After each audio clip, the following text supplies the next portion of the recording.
Right, ladies and gentlemen, this is a fascinatingly sort of sinister 1910 book, which is a sort of modern update on sort of John Bunyan's Pilgrim's Progress, all done by rail. It's called The Celestial Railroad, and it's a book about a journey to hell, basically.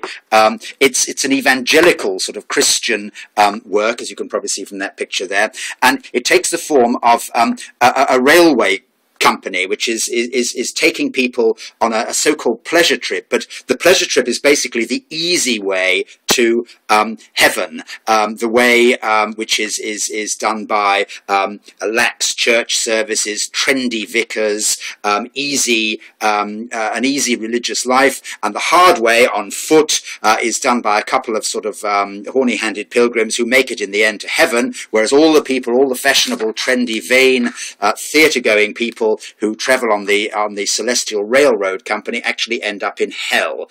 It's full of full of allegories. It's full of wonderful sort of moral tales, full of people here swapping honor, love, eternal life for gold, falsehood, and everything. And the man who is in charge of the railway and who takes the money is obviously the devil, with his pointy satanic beard, twirly moustaches. It's very sinister. All the staff on the railway wheeling trolleys have pointed beards and frightening-looking sort of features. And the very driver of the train is Satan himself. There we are. So a man who tempts this guy onto the railway says, "Come and see with your own eyes our prince of drivers," and they're making towards it. The detail is very low resolution. They're making towards the driver's cab, driver's engine. There is Satan himself. It's full of other moral tales. It's a very sort of fascinating period item, but as you can see, all the porters on the railway